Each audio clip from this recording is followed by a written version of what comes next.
Okay, hello and welcome back to Ross Examination, a feature of Human Alchemy.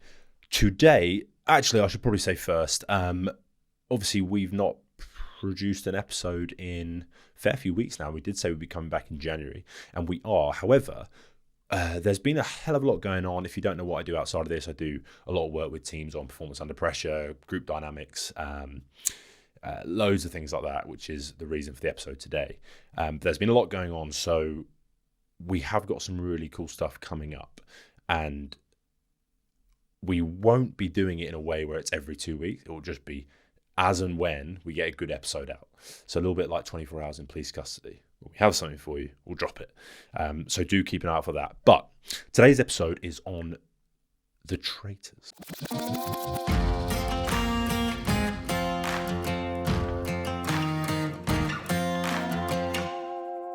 The things I just spoke about, performance under pressure, group dynamics, if you're into that sort of thing, the Traitors is an unbelievable program. And I think it's caught them hearts and minds of people all over the place. It's been reproduced in countries all over the shop as well. It's clearly a big hit. And I've been watching it lately, and I just find it fascinating. So what I've done today is a little bit of a deep dive into what makes people good or bad on the Traitors and what's actually going on from a group decision-making point of view. Now, to go into this straight away, I thought the first thing to do would be to look at how good people are at winning the game. Now, across all of the different versions of Traitors win around 60% of the time.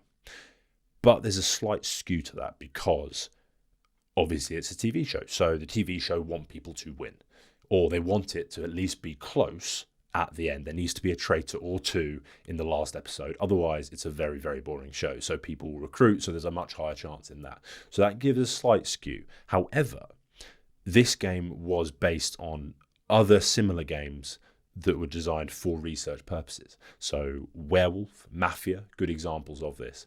Werewolf was a game I actually used to play with my family quite a lot, and even with people you know really well, it's very, very hard to figure out who's lying. Now, for anyone who's listening who has no idea what Traitors is, there is a group of people, 22 people I think they select, and 3 of them are selected as traitors. The traitors know who the traitors are, and then everyone else doesn't. They blend in as one of the faithful. And every time the show goes, there will be a chance for the traitors to meet up and kill someone off. So they might pick someone that they see fit to get rid of during the night. They don't know who did it. They wake up and they're gone, they're out of the game. But then there's also a round table where everyone can vote on who to send off. So that's where the group dynamics and decision making comes in. But like I say, Werewolf and Mafia, good examples of this. And we can actually look at the studies of that to see how successful people are there. Now, in those, the faithful are about as accurate as random chance. So if every time they sat down and rolled a dice and went off that on who to pick, they would probably be as accurate. So in terms of our ability to really read who is lying and who is being deceitful, we are very, very poor.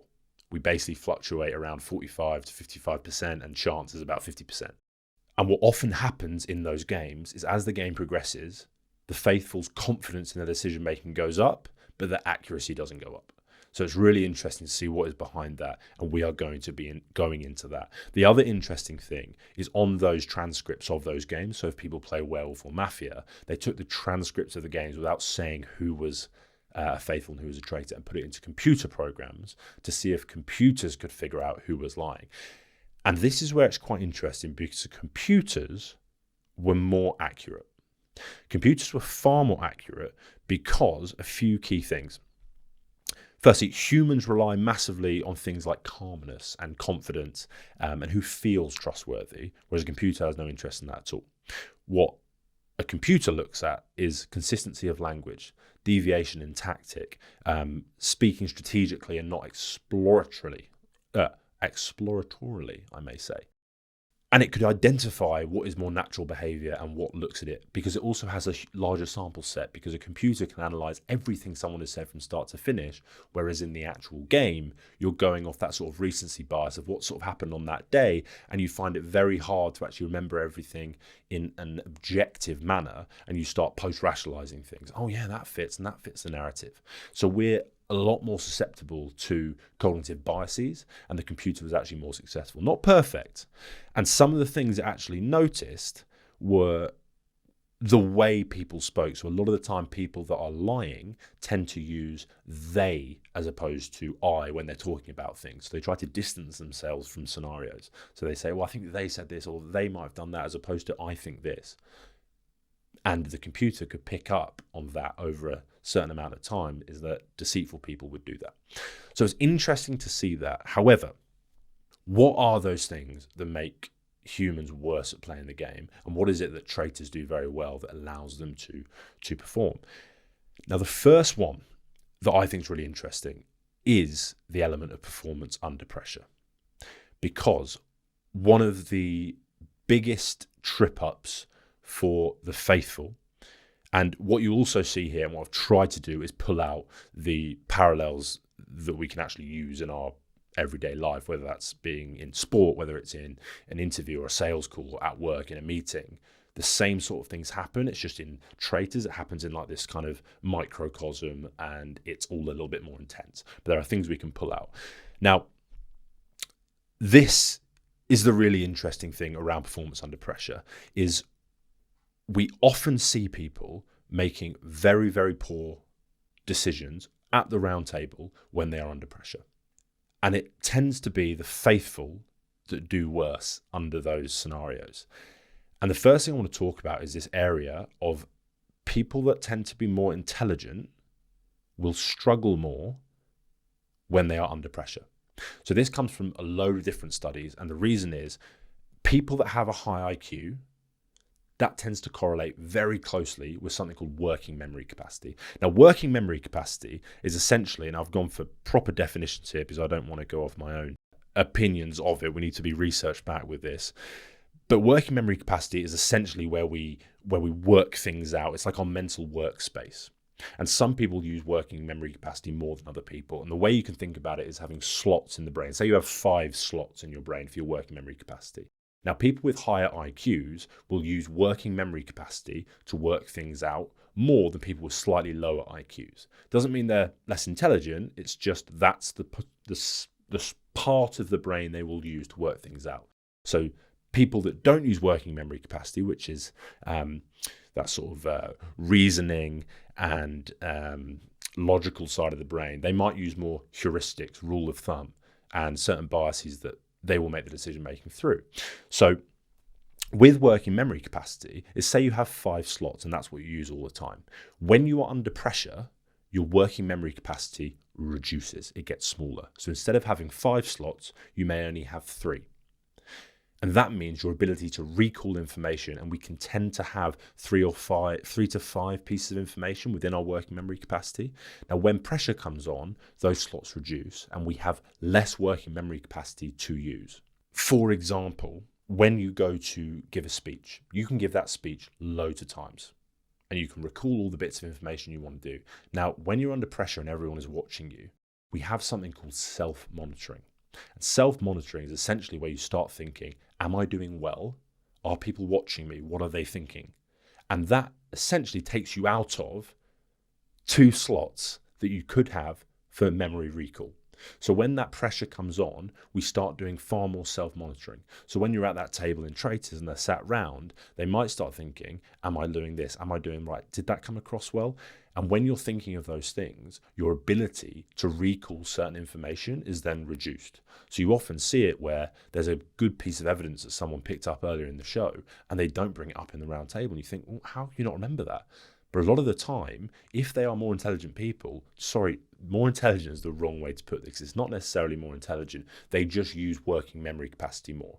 And high IQ is a strong correlator with working memory capacity. So people with that are impaired in their full ability to think, whereas people who use that less will go based off heuristics and tend to make less mistakes in the game. So a similar thing happens in sport as well. Now, a golfer making a 3 to 4 foot putt usually can make that 98, 99 times out of 100. I think the success rate of those putts is something like 95% on the PGA Tour. But sometimes they muck it up under high pressure situations.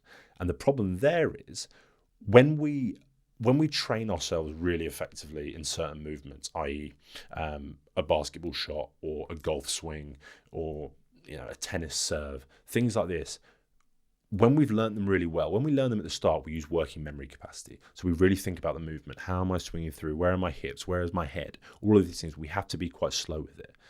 But once we start to master things, it moves from working memory capacity to something called procedural or implicit memory. And that is where you don't think about it. And if you're shooting a penalty in football and you're playing around, there's not much pressure on, your ability to use that procedural memory, just swing your foot, you know where you're kind of going, you'll often score far more often. Now, the problem is when pressure comes on, instead of using our procedural memory, which is far quicker and far more in tune with our body and knows exactly what's required, what we do is we try and become more conscious. So we try to control the movement more and use working memory capacity, which under pressure is already slightly impaired. So when you go for that swing, you think more about keeping your head down, more about tensing your arms, and you actually stiffen up more, you recruit more muscles than you need to, and you interrupt that natural movement. A lot of people that talk about performance under pressure, and I'm going to be doing a whole hour-long episode on performance under pressure in the future, but they will talk about getting out of your own way and thinking about nothing when in pressure situations. For example, when I'm doing a solo podcast, I always want to be in the moment and I want to be able to bring all the information I can at the right time. But the fact there's a camera there and I know that if I get it wrong now, I've mucked it up, that creates self-monitoring. Am I saying this right? Did I get that across in the right way? And instead of using that working memory capacity that I want, I'm out of the way. So this happens in the Traitors a lot. Is what people do is they try to use working memory capacity when they're solving things, when they should be more natural and actually using their implicit memory. For example, there was a great example where this guy, I think his name was Ross actually, he gets asked in the most recent series by a traitor, he says, and what's it like in the turret? And he's there thinking too much. If he was being natural, he'd be like, well, I'm not a traitor, so I don't know. If he was just flowing. But he's too far in the front of his brain thinking with working memory capacity. And he's thinking, what do I say that shows that I'm not a traitor? And he says, what turret?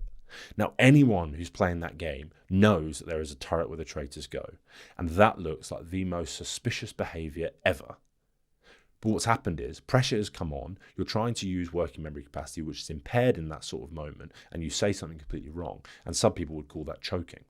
But this is what tends to happen for more intelligent people in the game. Again, I need to stop saying more intelligent because the actual stats on this with intelligence to performance under pressure is the more your IQ goes up, the further away from your peak you will perform under pressure. So here are the stats. So if you're between 90 and 110 IQ points on an IQ score, that's around average. You are probably less likely to use as much as or a full capacity of working memory. You have a slightly smaller working memory capacity. If you're between 115 and 125, that is the zone where, and this is high IQ, that is the zone where you are most likely to obstruct your performance under pressure. Now, if you have 130 IQ, which is like top 2%, really, really clever people, you are either unbelievable under pressure or you can have catastrophic meltdowns, but the variability is far higher. Whereas just below that, now it's not consistent across the board, and you can train yourself out of those performance gaps, and there's loads of strategies around that, but not something we're going to go into today. But what it shows us is that under pressure, more intelligent people tend to struggle when the pressure is on because the element they use for reasoning is more impaired. Pressure impairs our working memory capacity more than it does heuristics or procedural memory. So that's why they tend to struggle a little bit more. Now, I want to come on to the second element here, which is abnormal behavior and why innocence looks more guilty. So the interesting thing is, at the start of any Traitors game, you'll have maybe 3 or 4 rounds where people don't really have much to go on. People have nothing to go on. If you're a traitor, you really should be getting through the first 3 rounds because no one is going to put their hand up and say, I just have a feeling about this person because I don't really know, they're just a little bit quiet, I suspect them. You need to usually have something to accuse someone of. Otherwise, that looks very suspicious. And if you get it wrong and you had no reason, you look very suspicious. So you probably need to bring something to the table. Now, people that are more likely to exhibit abnormal behavior are people who are innocent, because when you're innocent, you're just, in theory, being yourself. And being yourself is going to lead to more abnormal behavior and more natural reactions than traitors that are naturally going to be repressing. Their whole job is to fit in. So if you're a traitor, you can probably get through the first 3 rounds just by shutting up. If you can just be quiet and nice to people, you will get through the rounds. You'll often see traitors go out in the first few rounds when they overtly try and do something. The most recent series, someone decides to make a big speech at breakfast. Lo and behold, they're gone. Why would you put your head above the parapet? And also as a faithful, again, the first 3 rounds, you probably just want to keep quiet. But the interesting thing around it is abnormal behavior as well. If you're a traitor and you're walking into a round table, your job is keep it cool. You just want to keep it cool. And you can do that because you know everything. You're not having to figure anything out. The faithful go in and they have to figure things out and start trying to read things. That is more likely to put your head above the parapet. You're going to accuse more people because that's what you're trying to do. And your reactions are going to be more off the cuff because you're not thinking about it, you're not preparing. Whereas a traitor can prepare answers for anything and know that I just have to keep it cool. And one thing we always tend to get wrong is we often use calmness as a proxy for competence and trustworthiness. And in everyday life, this tends to work. However, in traitors, it's the opposite way around. Because if you can exhibit good emotional control, you bring down anxiety levels among other people, and they mistake that for trustworthiness. Whereas everyone else has higher anxiety, they don't know anything that's going on. They're frantically trying to figure things out. So if you can be controlled and calm, people will naturally trust you more. Doesn't mean you go silent, but you see it with, for example, Rachel in the current series. If anyone hasn't seen it, don't worry, but she's unbelievably stoic and she's very calm and everyone kind of likes her. And naturally, if you like someone, you trust them more. So as a traitor, your main goal is have people like you and be calm. If you do that, you will tend to be trusted as long as you don't make any other mistakes. And Rachel, who even got accused massively twice, they still trust her because she's so calm. And that's where there's a real problem for the faithful, is they will often go at things that stand out. And in this game, in theory, anyone that sort of stands out are actually more likely to be innocent because it's more natural reactions the way people are. And we watching it think it's blindingly obvious. But for them, anything abnormal that's got to be suspicious. That's got to be suspicious. So when it comes to group decision making as well, they kind of wind themselves up. And we're going to go into something now, which I think is one of the biggest mistakes they do in the game, as well as what we do in life.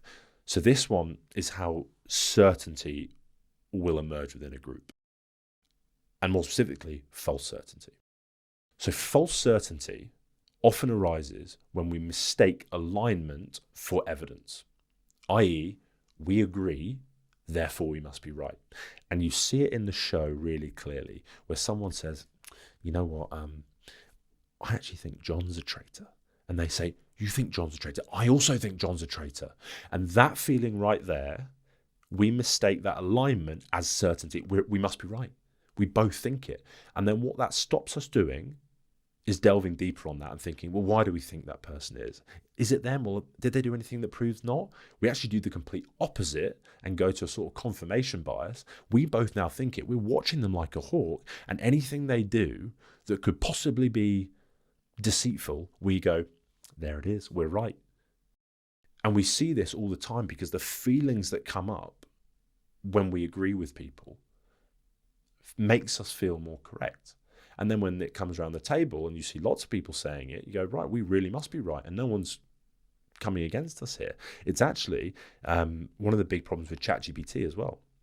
If you don't actively tell ChatGPT to error check you and stress test what you're saying, it will naturally agree with you. And so you go on there, and I've done it myself, where you go on, you want to sort of prove a point, it will agree with you. And then what do? You feel more right. I am right. What you don't do is ask it to correct you. And we see it with echo chambers as well. people in the world of politics. You go onto your Twitter feed, and Twitter gives you things that you like and agree with all the time, and it makes you more solid in your thinking, because we always mistake alignment for evidence. And we see it in boardrooms as well. People, if they all walk in, there's multiple options, and it turns out that everyone agrees on the same one. We kind of go, oh, brilliant.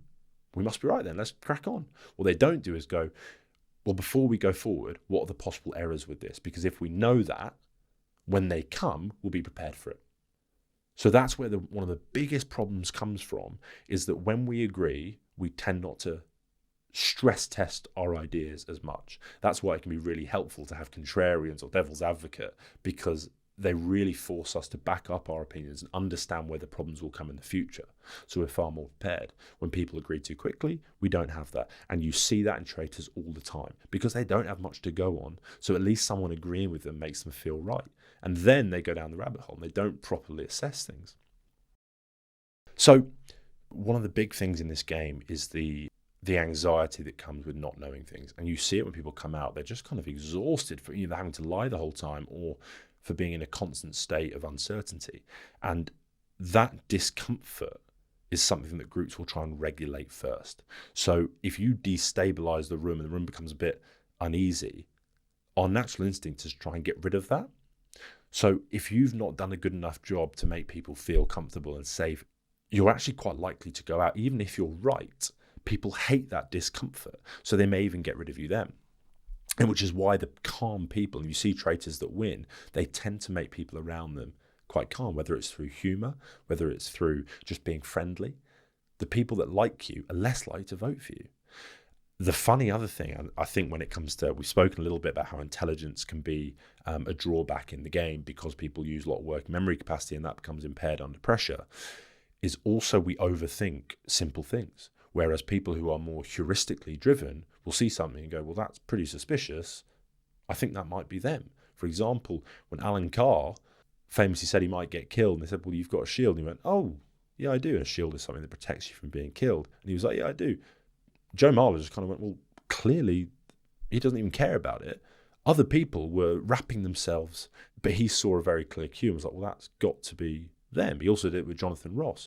And that's not me saying Joe Marler's not intelligent, because he clearly is intelligent because of his ability to do that. But there were other people who were massively overthinking it and trying to go 10 times around it. Well, it could be this and it could be that. And this person might be clever. We also assume that if someone is clever, their ability to deceive is higher. And there's no evidence of that at all.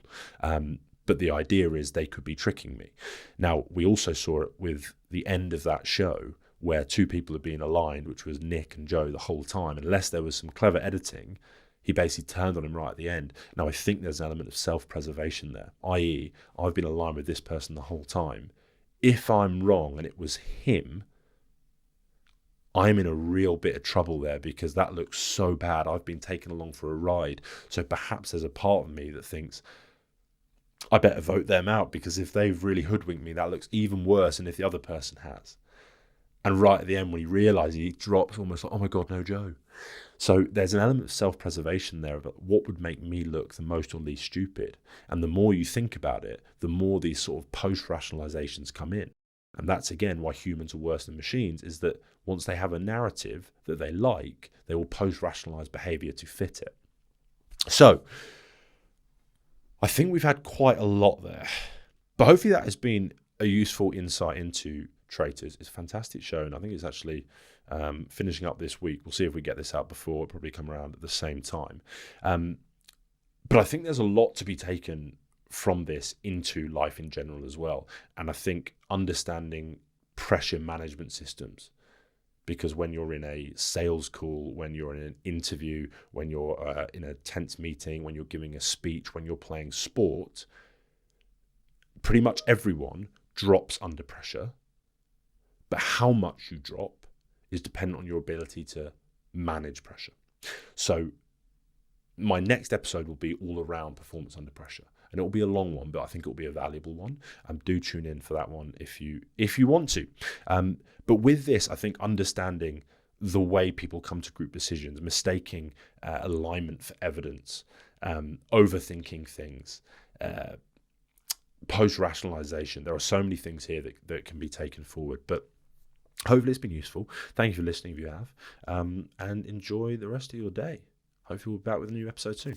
Bye-bye.